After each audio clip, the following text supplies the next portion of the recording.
Hey guys, this is Miss Harvey, and we are going to do some grammar today.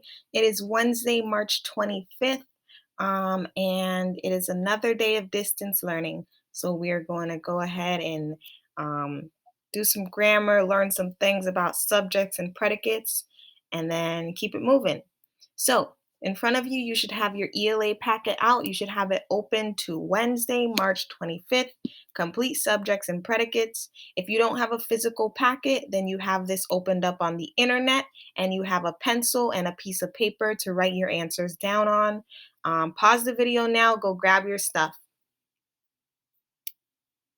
Okay, so today we are going to be going over complete subjects and predicates. You did some practice with them yesterday, so right now I want you to think to yourself, what is a complete subject and what is a complete predicate? Pause the video now and answer that question. Okay, so you should have said aloud to yourself what the definitions are for those two terms. So let's go ahead and review them. So a complete subject is all of the words that tell who or what a sentence is about. The complete predicate is all of the words that tell what the subject does or is.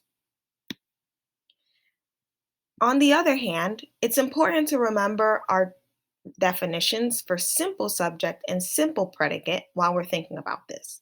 So, a simple predicate is just the noun that tells who or what the sentence is about. So, it's only that part of speech, only the noun.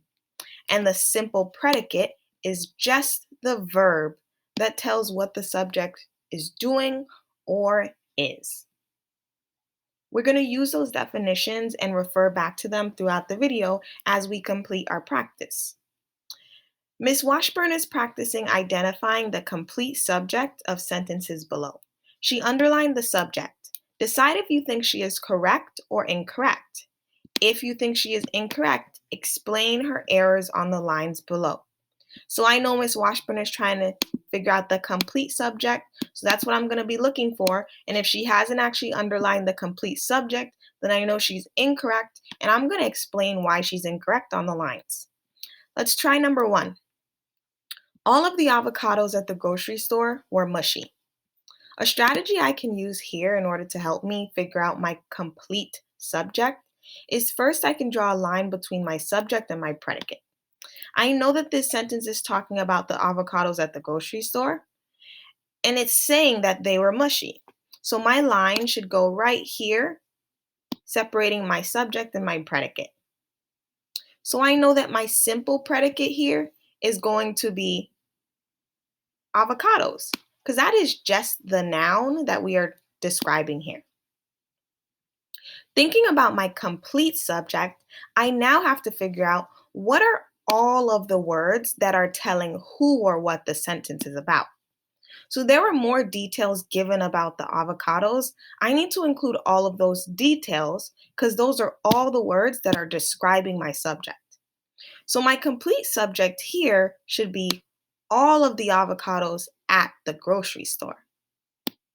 Because this sentence is not just talking about avocados, it's talking about all of the avocados at the grocery store.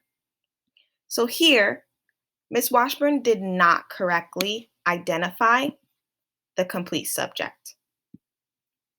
It's incorrect because she did not include all of the words that describe who or what this sentence was about. I know that number 1 was incorrect because Ms. Washburn only found the simple subject, avocados. A complete subject needs to have all of the words that describe who or what the sentence is about. Right now, I want you to pick up your pencil and you're going to try 2, 3, and 4 on your own. And then we're going to come back and talk about them when you're done. Pause the video here and do that now. Okay, now that you've had a chance to try those on your own, let's go through them. Number 2, many shoppers were disappointed at the selection. First, I'm going to draw my line between my subject and my predicate. I know that my sentence is talking about the shoppers. It's saying that they were disappointed, so my line should go right here. My complete subject is all of the words that are talking about what the sentence is about or who it is about. In this case, it is the many shoppers. So the complete subject here is correct. Ms. Washburn correctly identified the entire complete subject. Number 3, the store managers and workers brought out new avocados later in the day. When I'm drawing my line, I'm thinking about separating the subject from what they are doing or what they are. So here, this sentence is talking about what the managers and workers did. It's that they brought out the new avocados. So my line is going to go here. Remember that my complete subject needs to be all of the words that tell who or what the sentence is about. Here, Ms. Washburn said that the sentence is only about the store managers. But that's not true. It's also about what the workers did. So here, the complete subject actually needs to be the store managers and the workers. Both parts need to be included because both the managers and the workers brought out the new avocados for that date. So for number 3, Ms. Washburn incorrectly identified the complete subject. I know that number 3 is incorrect because Ms. Washburn only found part of the complete subject, but the complete subject needs all of the words that describe who or what the sentence is about. Number 4, the ripe new avocados will make some excellent guacamole. In this sentence, the who or what is the avocados being described, and it's saying that they will make good guacamole. So I know my line needs to go after avocados and between avocados and will. Now, when thinking about my complete subject, I need all of the words that are talking about the who or what in this sentence. Here, Ms. Washburn only underlined new avocados. However, this sentence is talking about the ripe new avocados. So, again, she only found part of the complete subject. It actually needs to include all of the words that are describing who or what the sentence is about.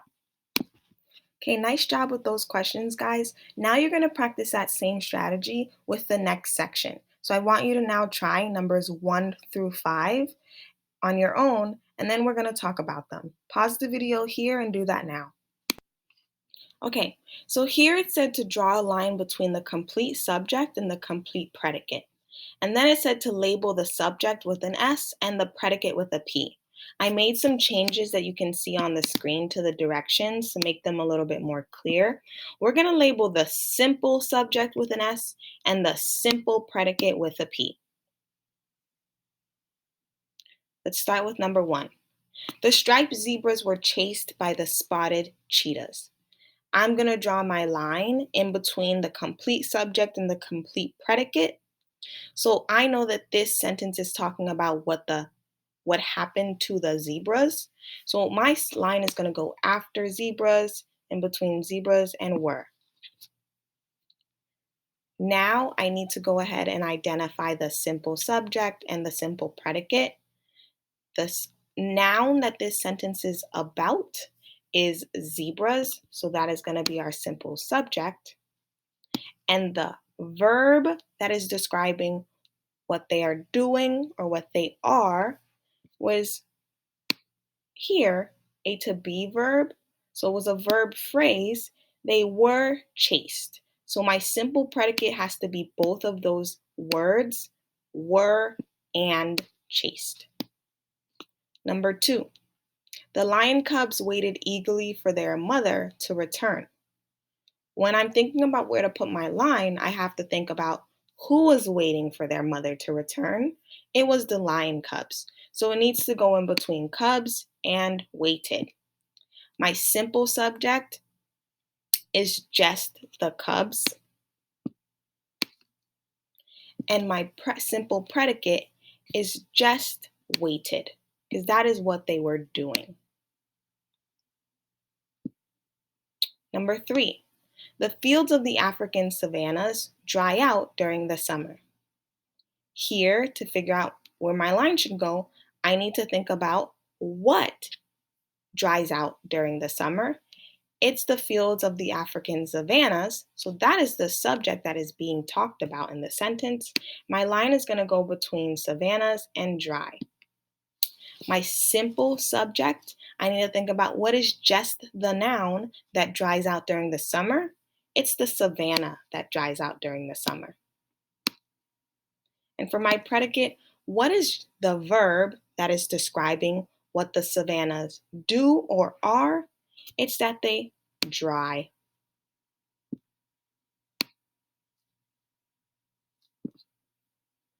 Number 4, many researchers like to observe the wildlife in this region. Again, for my line, I'm thinking, who observes the wildlife in this region? It's the researchers. So I'm going to put my line in between many researchers and like. My simple my simple subject is going to be researchers. They are the ones who like to observe the wildlife. And my predicate is going to be like. So that is what they are doing, or they like to observe the wildlife in the region. The Amazon rainforest is another popular destination for scientists. To figure out where to put my line, I should be thinking, what is a popular destination? It's the Amazon rainforest, so my line is going to go in between rainforest and is. The simple subject is just rainforest because it is just the noun that the subject is about. My predicate is going to be is.